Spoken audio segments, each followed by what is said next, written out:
خوش آمدید عزیزان. شما را اینجا غیر غذای لذیذ، شیره و شربت و خورش های گوناگون همچنین عزت و احترام انتظار است. ما همیشه خدمتگزار شماییم. برک با یک جهان سپاس.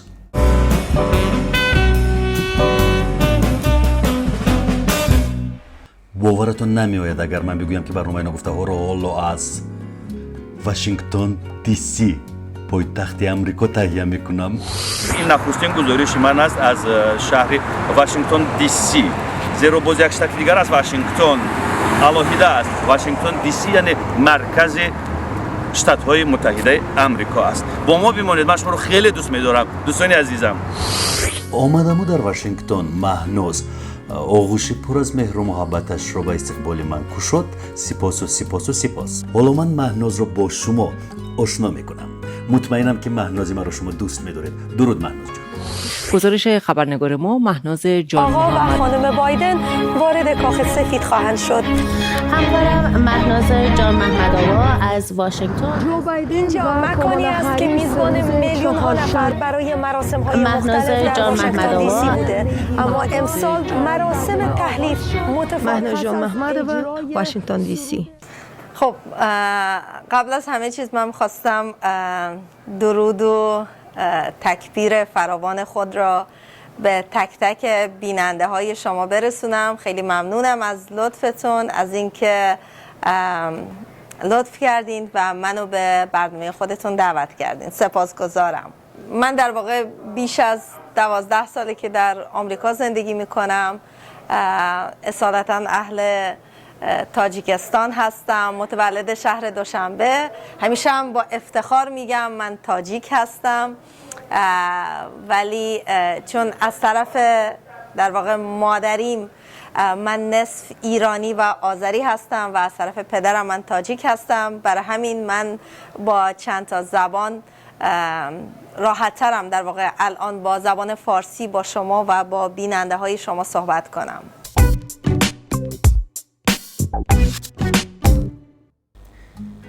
مهناز زمانی با هم کار میکردیم در یک تلویزیون. شما توک شوی زلاتای استیزیا رو تهیه میکردید، اما شما با امریکا اومدید.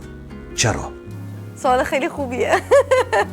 میتونم بگم که واقعا افتخار بزرگی هست برای من که یک زمانی با هم همکار بودیم در تلویزیون و چه خاطراتی با هم داریم. علت این که من به آمریکا سفر کردم، خب سفرم میتونم اینجوری بگم که من به عنوان داوطلب یا به عنوان والنتیر اومده بودم به کشور آمریکا. بعد از اون یک فرصتی برای من پیش اومده بود که منو دعوت کردن که با یکی از تلویزیون های اینجا کار و فعالیتم رو شروع کنم و این باعث شد که در واقع بعد از اون من دیگه موندگار شدم توی آمریکا. شهر واشنگتن دی سی رو وقتی اولین بار اومدم اینجا نزدیک اگه اشتباه نکنم 10 سال یا آره 10 سال پیش، خب خیلی برای من یه شهر خیلی عجیبی بود، یه حس خیلی عجیبی به من دست میداد. چرا؟ خب من از یه شهر نسبتاً کوچکی از شهر دوشنبه اومدم وقتی شهر واشنگتن که میلیون ها نفر اینجا زندگی میکنن، یه حس خیلی عجیبه ولی به همزمان خیلی حس خوشایندی بهم دست داده بود. پذیرفتم، دوست دارم جایی که زندگی میکنم، هر جایی که سفر میکنم، مخصوصا من توی خود آمریکا زیاد سفر میکنم، هر جایی که سفر میکنم برمیگردم اینجا حس میکنم اینجا خونمه. دوست دارم منطقه اینجا رو. بله مسلما خب من چهرم شبیه چهره های سفید پوست آمریکایی‌ها نیست. مردم بلافاصله میفهمند که من از یه کشور دیگه اومدم. مسلما خب زبان انگلیسی زبان اولم نیست و من با این زبان، مثلا این زبان شاید زبان پنجم یا ششم من هست که من با این زبان دارم حرف میزنم. و لهجه هم که دارم، یعنی انکار نمی کنم، ولی با این وجود خب تمام تلاشمو کردم که این زبان رو یاد بگیرم، با فرهنگ اینجا حتما آشنایی پیدا بکنم. مردم آمریکایی ها رو خیلی دوست دارم، دوستای صمیمی بین اونها پیدا کردم. واقعا از تک تک دوستانی که در طول این 12 سالی که من توی این کشور زندگی میکنم ملاقات کردم، مدیون اونا هستم. خیلی به هم کمک کردند. میتونم با افتخار بگم که هر جایی که من تا به امروز، هر نقطه‌ای که تو آمریکا سفر کردم، وقتی از من میپرسن اهل کجا هستی اصالتاً، همیشه با افتخار میگم که اهل تاجیکستان هستم، تاجیک هستم. خیلی ها نمیدونن در واقع تاجیکستان اصلا کجا هست. همیشه دوست دارم نقشه رو بیارم، روی نقشه براشون نشون میدم که مثلا تاجیکستان اینجا هست، همسرحد در واقع با کدوم کشورها تاجیکستان همسرحد هست تو اینا. برای همین میدونم مردم اینجا خیلی دوست دارن وقتی از فرهنگ دیگه، از نژادی دیگه مردمان رو میبینن. اکثریت مردم دوست دارن بپذیرن، بگن او به به از یک کشور دیگه اومدی، آفرین، چقدر مثلا وقتی که توی این کشور زندگی میکنی، چند سال هست اینا. یعنی تا به امروز، خدایش راستشو بهتون بگم، تا به امروز من یک بار هم یکی رو ندیدم که با خشونت برگرده به من بگه که در واقع او تو از تاجیکستان اومدی، حالا چرا اینجا اومدی، چرا نرفتی مثلا یک کشور دیگه. خب نه، همیشه من با چهره‌های باز مردم رو میبینم که میپذیرن، میگن او چقدر جالب، تاجیکستان کجا هست، غذای شما مثلا چه غذایی هست، نمیدونم با چه زبونی صحبت میکنید، همه اینا. بیش از 10 سال است که مهناز از تاجیکستان بیرون رفت و آمد به آمریکا. در این 10-12 سال ما خیلی تغییر یافتیم. ولی مهناز شاداب و جوان است. شاید اسراری دارد. مهناز قربون شما، واقعا خیلی خیلی لطف دارید. من فکر میکنم چون وقتی آدم انرژی داره، خوشحاله. همین دیروز فکر کنم شما خودتون از من پرسیدید که آمریکا رو دوست دارید یا نه. منم گفتم که من هر جایی باشم تمام تلاشم رو میکنم که این شادی خودم رو، این خوشحالی و خوشبختی خودم رو با خودم در واقع همه جا ببرم و اونجا درست کنم. سوال کمی سوال خصوصی است.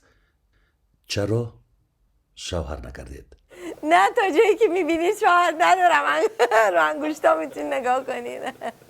نه، هنوز ازدواج نکردم. چرا؟ چون فکر میکنم که هنوز اون کسی رو که واقعا دوست دارم باهاش ازدواج بکنم هنوز پیدا نکردم.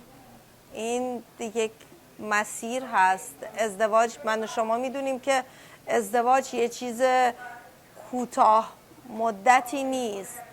برای همین برای من ازدواج یه تعهد فیزیکی فقط نیست، یک تعهد روحانی قبل از همه هست.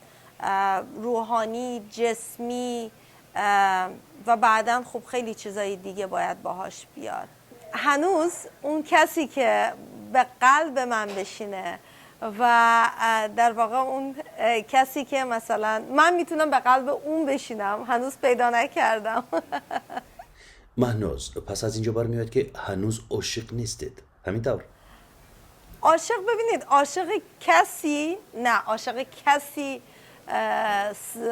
میخواستم به انگلیسی بگم specifically، نه، عاشق کسی نیستم، ولی عاشق دنیا هستم، عاشق مردمان هستم، عاشق در واقع میهن خودم، فرهنگ خودم، عاشق کشوری که من الان اینجا زندگی میکنم، عاشق کاری که من هر روز دارم انجام میدم به عنوان خبرنگار. بله، عاشق اونا هستم. عاشق، ببخشید، نباید از یادم بره که قبل از همه چیز عاشق خانوادم و عاشق خدا هستم. Добрый вечер! Здравствуйте, уважаемые телезрители! Привет всем тем, кто смотрит наш телеканал Сафина. И мы начинаем наше ток-шоу «Золотая стезя». Ну а вести дискуссию с вами, как обычно, буду ведущая программы я, Махноз Джон Махмадова.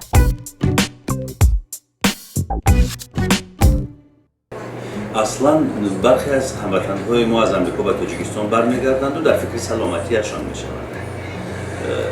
اگر مریض باشند یا عضوی در بدنشان و طبابت احتیاج داشته باشد حتما در تاجیکستان طبابت میگیرند. مثلا دندان، یک دندانی پوسیده رو از امریکا میبرن به تاجیکستان و اونجا طبابت میکنن، میگن که اینجا ارزان است، در امریکا خیلی گران است. میخوام راجع به خدمت رسانی های تیبی و عموما خرج خدمت رسانی های تیبی حرف میزنم. من متخصص نیستم، خب، ولی به عنوان خب یک نفری که به عنوان یک مریض که مثلا میرم هر از گاهی دکتر و اینا، کلا چیزای پزشکی توی آمریکا بی نهایت گرونه. اینجا میان جراحیت میکنن، خب تنها نمیذارن، جراحیت میکنن، ولی بعد در خونت یه قبض خیلی طولانی میتونه بیاد که تو تا سالها میتونی این قبض رو پرداخت بکنی. یعنی سیستم فرق میکنه. حالا اگه در مورد دندون میخواید صحبت بکنید، البته بستگی داره به یک دندونی که مثلا کشیدن دندون اینجا یه چیزی میتونه از چند هزار دلار شروع بشه تا بی نهایت. مثلا شما یک بار اگه خدایی نکرده اینجا همین سقورته یا بیمه رو نداشته باشید و برید بیمارستان، خب اینجا به انگلیسی میگن emergency یا به زبان روسی میگن skora pomosh. اگر شما به اون در واقع به همین emergency برید، یک شب شما راحت میتونه یه چیزی حدود 1500 دلار تا بی نهایت تموم بشه راحت، در حالی که شاید هم اونا کار خاصی انجام ندن. خب فقط میتونن بیان نبض شما رو چک بکنن، خب فشار شما رو چک میکنن، بعد نمیدونم چند تا قرص میدن، میگن امیدواریم، تازه اینم میگن امیدواریم حالتون بهتر بشه. تموم شد. بعد در خونتون یه قبض میاد. با جامعه تاجیکان رفت و آمد و روابط رفاقت دارید؟ آیا یک نوع توحید میان تاجیکا هست در امریکا یا نه؟ بله در شهر واشنگتن دی سی، حالا البته خود شهر واشنگتن نه، منظورم هم ویرجینیا هم مریلند، ایالت هایی که دورور شهر واشنگتن هستند خیلی فعالن. جمعیت تاجیکان اینجا خیلی فعالن. منم تا جایی که بتونم همیشه تلاش میکنم که شرکت بکنم، کمک بکنم. اگه در واقع چیز خاصی بخوان، مثلا برای برنامه‌هایی مثل عید نوروز یا جشن استقلالیت، همیشه در واقع هستم و کمکشون میکنم تا جایی که بتونم. و جامعه خیلی خوبیه بین تاجیکانی که مقیم آمریکا هستند. دوستان خیلی خوبی پیدا کردم و همیشه دوست دارم در واقع تا جایی که بتونم همیشه شرکت میکنم. این شام با مهناز از ویرجینیا و واشنگتن آمدیم و در مسیر رو رفتیم آمدیم. در مسیر رو مهناز راجع و یک سفر طولانیش از واشنگتن به کانادا حرف زد. یعنی از 1000 کیلومتر زیادتر است این راه. این مسافه رو چطور شما توانستید طی بکنید؟ اوایل من یادمه که دوستای من هی تلاش میکردند که منو مجبور کنن، بگن بابا تو احتیاج داری به ماشین. منم گفتم نه، من اصلا احتیاجی ندارم. ولی بعد از چند سال فهمیدم که نه، حتما باید ماشین داشته باشم.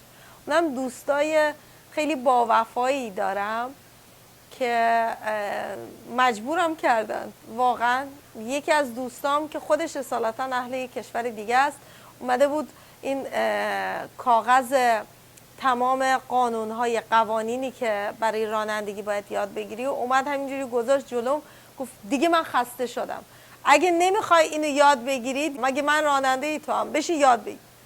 منم شروع کردم گفتم ماشین ندارم، نمیدونم کی به من یاد میده و اینا. باور میکنید 3 ماه بیش از 20 یا 25 نفر از دوستای من تصمیم گرفتن که هر روز بیان و منو رانندگی یاد بدن. یعنی اصلا یه چیزی میگم، یه چیزی باید ببینید، خیلی عجیب بود. ولی واقعا بعد از 3 ماه در واقع رفتم امتحانمو پس دادم و کارت رانندگیم هم گرفتم و بعد دیگه الان اگه شما به من بگید مهناز بیا سوار ماشین من شو، میگم نه میخوای با من بیای تو باید بیای سوار ماشین. دیگه این حس رانندگی خیلی حس خوبی به من میده. حالا از واشنگتن تا کانادا مسیر خیلی طولانی بود، بیش از 20 خورده ساعت، 21 22 ساعت داشتم رانندگی میکردم. حالا وقتی داشتم اون ور میرفتم یه جا توقع داشتم، یه شب خوابیدم، ولی برگشتنه همینجوری نان استاپ رانندگی کردم.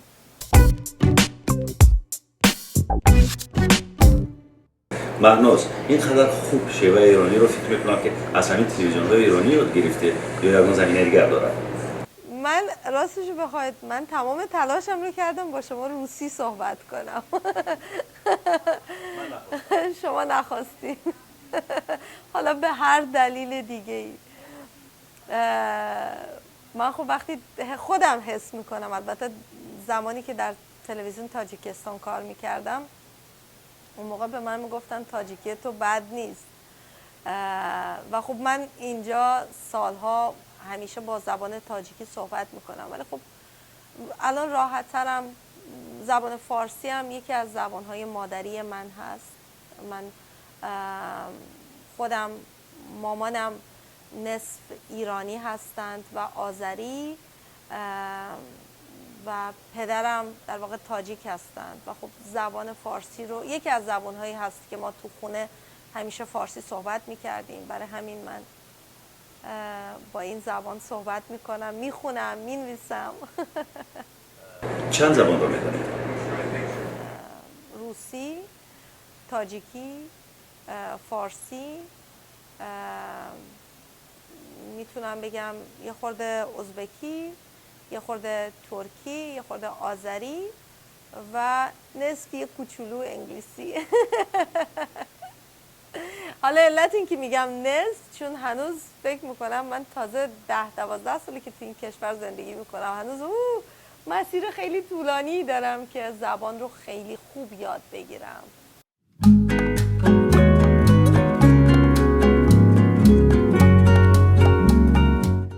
مهناز برای تلویزیون دلتنگ شده؟ تلویزیون رو یاد کرده؟ مسلماً این اصطلاح رو شنیدین، خودم اینجا دلم اونجاست. این فکر کنم یه حسیه که هیچ وقت از بین نمیره، چون واقعا خودم اینجا دلم اونجاست و همه خانوادم اونجا هستند، دوستانم اونجا هستند، اونایی که باشون بزرگ شدم دلم براشون تنگ میشه مثل همه آدم های دیگه. ولی خب زندگی یه جوری دیگه برای من نقشه درست کرده.